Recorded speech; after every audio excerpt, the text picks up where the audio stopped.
nosotros el analista político, el sociólogo Marco Zalamea.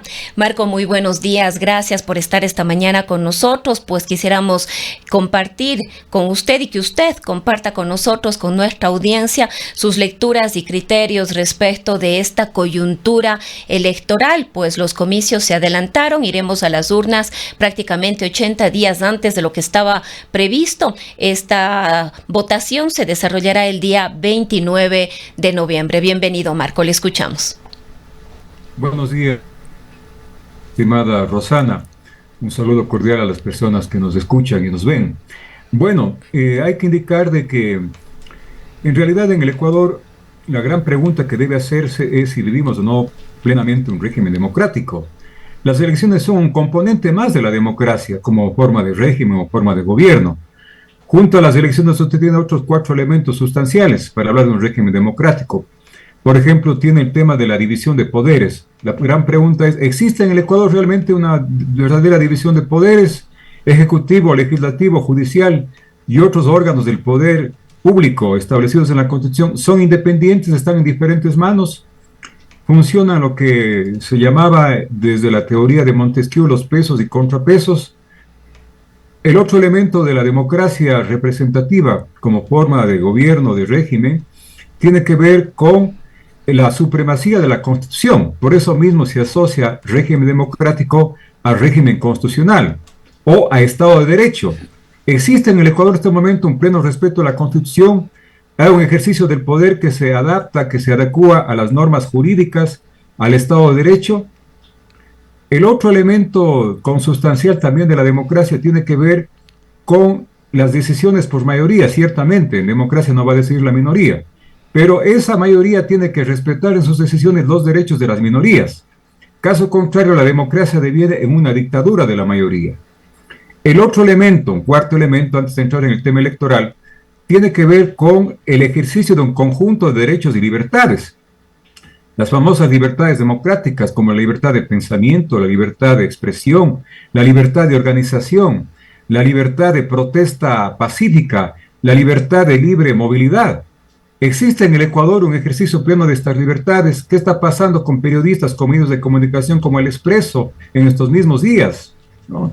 ¿Qué está pasando también con el derecho a la movilidad?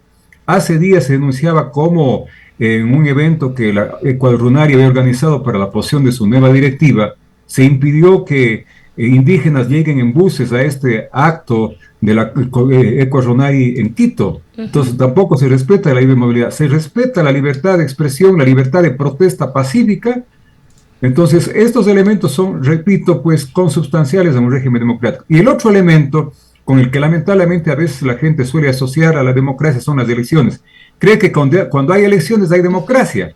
Y aquí hay que indicar de que elecciones también han habido en la época de Hitler, de Mussolini, en la época de Pinochet, de elecciones también hay en Nicaragua, ha habido en Venezuela.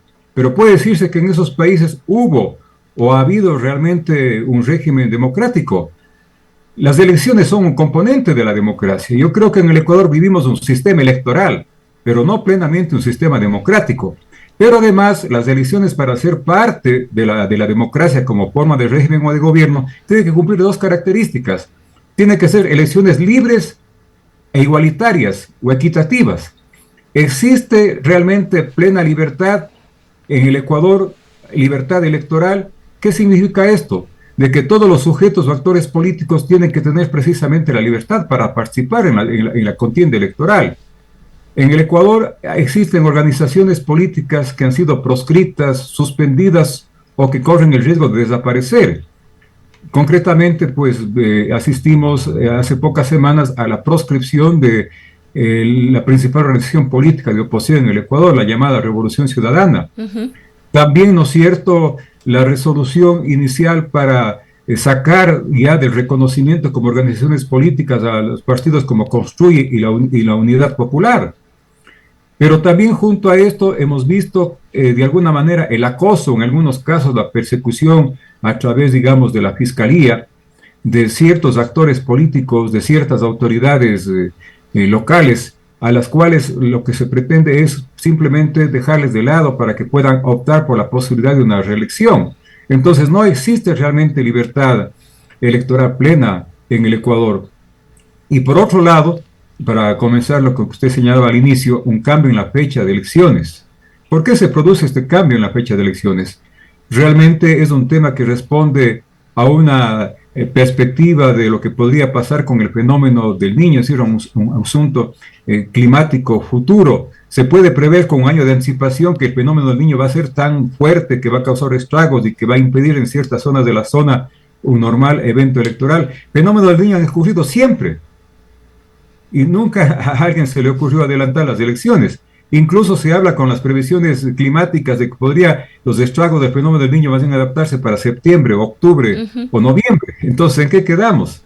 No hay duda de que, lamentablemente, pues el hecho de que el gobierno actual controle o haya sometido al Consejo Nacional Electoral y Tribunal Contencioso Electoral no garantiza entonces esta plena libertad electoral y por lo tanto las elecciones en el Ecuador no son parte realmente de un ejercicio pleno de la democracia representativa.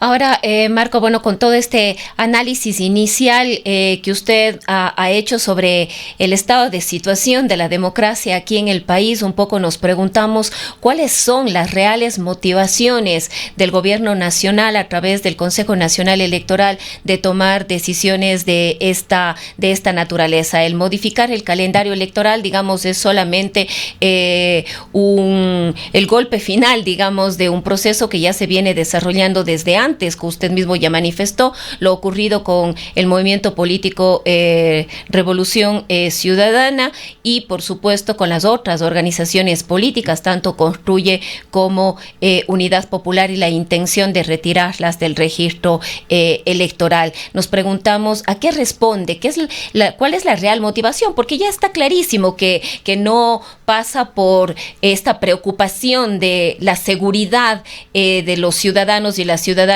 ante un eventual fenómeno del Niño o de la seguridad del propio proceso electoral frente a los riesgos que podría traer un fenómeno de esta naturaleza. Bueno, yo creo que en el Ecuador vivimos un régimen político no solamente con tendencias represivas, que ya vivió en el Ecuador también gobiernos anteriores, en algunos de ellos, por ejemplo, en la época de Febres Cordero, se hablaba de un régimen con tendencias represivas, incluso autoritarias, pero no totalitarias, porque a Febres Cordero no se le ocurrió, por ejemplo, tener el control de todas las instituciones del poder público, o el control de las instituciones de las organizaciones sociales, o de las instituciones académicas, refiriéndome, por ejemplo, al caso que informaban hace un momento precisamente, que ya con una universidad ecuatoriana. También se denunciaba, ¿no es cierto?, en su momento, pues, tendencias represivas o incluso totalitarias del gobierno presidido por el economista Correa. Sin embargo, actualmente yo diría tenemos una combinación de tres elementos que son impropios de una plena democracia. La presencia de tendencias represivas, reprimir, ¿no es cierto?, a opositores políticos, a voces críticas al gobierno, pero también a veces esa represión se enmarca no precisamente dentro de lo que dice la ley, lo que dice la norma jurídica, la Constitución, sino una represión que va fuera de estos límites jurídicos y legales para el ejercicio del monopolio de la violencia legítima que tiene el Estado. Y en esos casos se habla de autoritarismo. Y de hecho, cuando existe un régimen político o un gobierno que no respeta la Constitución, que no respeta la ley o no respeta incluso el pronunciamiento popular en las urnas como las consultas populares, ya se está hablando de tendencias autoritarias. Pero aún más, en este caso, yo diría existen tendencias totalitarias. Y el totalitarismo, repito, se da cuando en cualquier estado un gobierno, un ejecutivo, pretende controlar todos los otros espacios del poder público, concentrar totalmente el poder a nivel público estatal, pero también mantener control, un control cada vez más férreo sobre las instituciones de la sociedad civil, sobre las organizaciones sociales, ciudadanas, y en este caso también neutralizar a opositores y a sectores, digamos, que hacen crítica al gobierno, neutralizar la oposición política. En el caso del Ecuador, y yo digo lo que existe con este tema electoral que estamos comentando, es la expresión de una consolidación cada vez mayor de esas tendencias totalitarias, es decir, un régimen que cada vez asoma como más autoritario, totalitario, daría la impresión de lo que se quiere es la participación política, básicamente de gente o de organizaciones o figuras políticas que tengan sumisión frente al gobierno. y quién sabe, no solamente un partido hegemónico, sino eventualmente un partido único, con una lista con candidatos fundamentalmente o esencialmente con opción que sean los candidatos del gobierno de turno. Entonces, y habría cada vez más poco que envidiar a lo que pasa en Nicaragua o lo que pasaba en Venezuela de Maduro, que se descalificaba opositores, se ponía al margen de la ley de partidos políticos y se controlaba directamente por parte del régimen de Maduro o por parte del régimen de Ortega los organismos electorales. Eso lamentablemente es lo que está pasando en el Ecuador. Amén de que con la suspensión, o perdón, con el adelanto de las elecciones para el mes de noviembre, lo que habría es la intención precisamente de consolidar la posibilidad de que tengan más opción los candidatos del partido de gobierno, en este caso ADN, porque ya se ha puesto al margen, ¿no es cierto?, a partidos como la Revolución Ciudadana, y se pretendería es, a lo mejor, prevenir de que eventualmente, si las elecciones son en febrero, pueda ser rehabilitada esta organización política y pueda participar en las elecciones, o que eventualmente se suspenda, ¿no es cierto?, el hecho de dejar al margen del reconocimiento legal como partidos a construir a Unidad Popular, o que eventualmente candidatos o figuras políticas que en este momento atraviesan procesos judiciales forzados puedan a lo mejor recibir la posibilidad dentro del tiempo electoral de que sí puedan participar, a lo mejor anulando sus procesos judiciales. Entonces no se quiere correr ese riesgo y por lo tanto pues la ventaja competitiva que tendría el gobierno en estas condiciones para las elecciones adelantadas. Ahora, Marco, justamente respecto de lo que usted está manifestando y lo que sería el objetivo del movimiento oficialista, la democracia representativa con todas sus deficiencias podría ser una oportunidad para combatir y enfrentar este autoritarismo, este totalitarismo que está viviendo el país, o en estas condiciones en las que se nos está obligando prácticamente a acudir a las urnas, esto va a ser muy difícil, considerando la gran cantidad de limitaciones y problemas que van a enfrentar las otras organizaciones políticas fuera del oficialismo para poder armar sus candidaturas, para desarrollar procesos de democracia interna y, por supuesto, para organizar sus listas. Bueno, si hubiera el funcionamiento de una plena institucionalidad democrática en el Ecuador, si hubiera un respeto al Estado de Derecho, sin duda que funcionarían los mecanismos democráticos, legales, para poder incluso apelar ciertas resoluciones que no gustan o que eventualmente se sienta que son perjudiciales para ciertas organizaciones políticas y para garantizar una mayor libertad y una mayor igualdad en la participación política electoral. Pero lamentablemente no tenemos organismos electorales independientes, ¿no? No lo tuvimos en alguna época anterior en el Ecuador y tampoco lo tenemos hoy. Hoy tenemos organismos electorales sometidos también al Ejecutivo o al gobierno de turno. Entonces, usted puede hacer una apelación, puede hacer un reclamo, como acaba de pasar incluso respecto a un reclamo sobre el adelanto de elecciones. ¿Qué pasó? El Tribunal Contencioso Electoral negó ese reclamo y simplemente ratificó, porque incluso la propia presidenta del Consejo Nacional Electoral en una entrevista decía que se había puesto previamente de acuerdo con quién debería actuar como verdadero juez independiente del Consejo Nacional Electoral, que era el Tribunal Contencioso Electoral. Entonces, ¿a quién puede usted reclamar? ¿Quién le puede defender jurídicamente, no?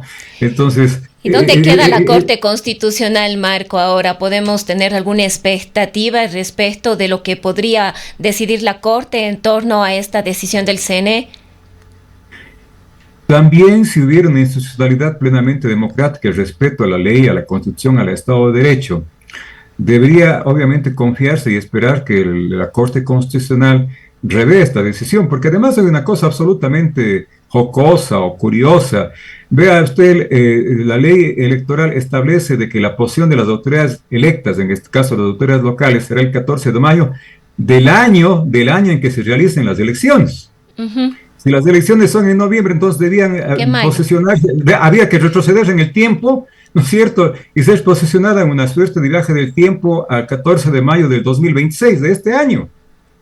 Porque si son elegidas en noviembre, pues el año es el 2026 y no el 2027. Por eso mismo la ilegalidad es evidente, o sea, solamente se necesita el sentido común.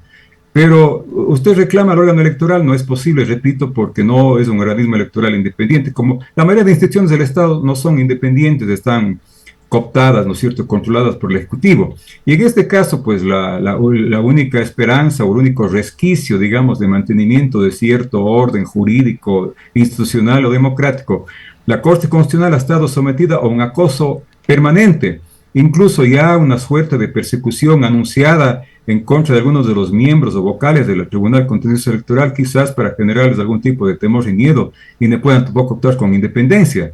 Entonces, en estas condiciones, y además con el hecho de un comportamiento social muy abúlico, de mucho conformismo, de poca reacción social frente a los abusos del poder que se están dando en el Ecuador, entonces casi diríamos, no hay quien nos defienda, ¿no?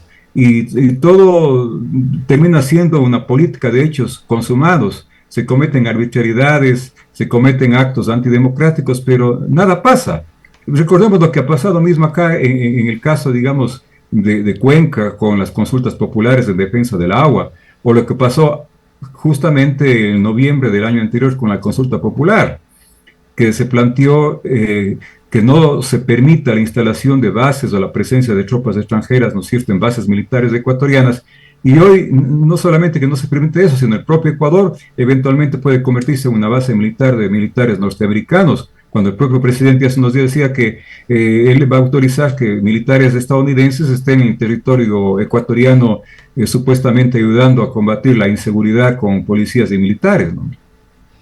Ahora, Marco, ¿cómo ve usted, ya entrando en materia electoral directamente, las candidaturas o las precandidaturas, los nombres que ya empiezan a sonar aquí en la ciudad de Cuenca y en la provincia de La Suay, pero además, cómo podrían irse cristalizando y concretando estas en la coyuntura en la que estamos en este momento, cuando además no responden muchos nombres a organizaciones políticas consolidadas, y lo que hemos visto en los últimos años, y hemos conversado con usted en más de una ocasión, a los movimientos y a las organizaciones les busca encontrar por ahí una figura pública, reconocida de cualquier sector, y lo mismo con una persona que quiere postularse a una candidatura, le toca encontrar un movimiento que lo auspicie.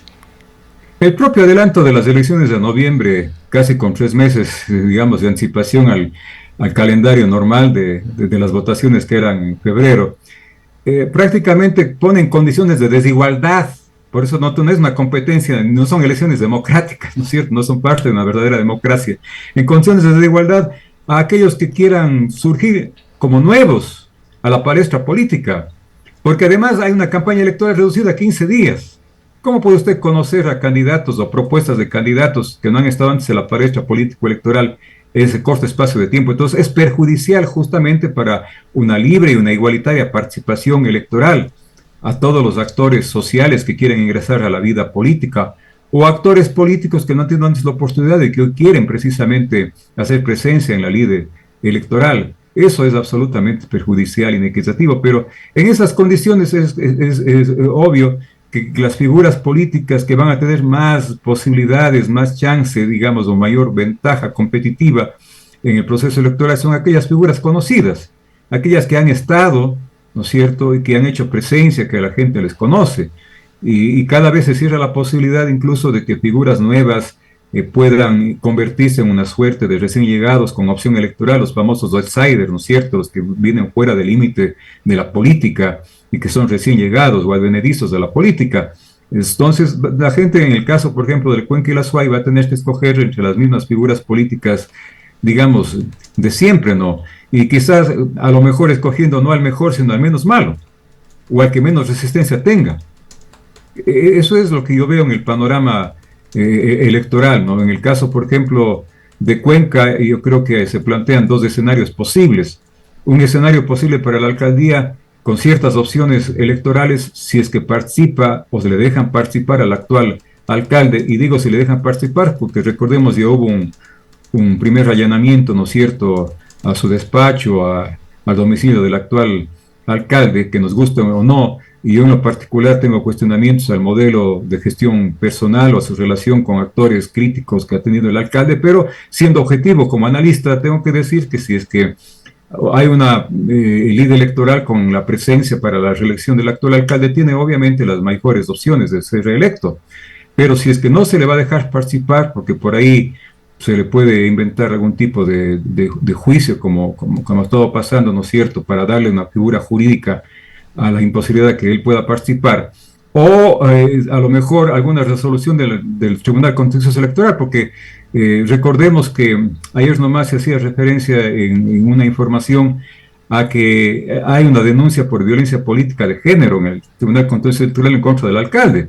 Entonces no me extrañaría que antes de que se pueda inscribir la candidatura, de hecho haya una resolución, a lo mejor quitando los derechos políticos de manera transitoria, de tal manera que coincida con las posibilidades de que él no pueda ser candidato.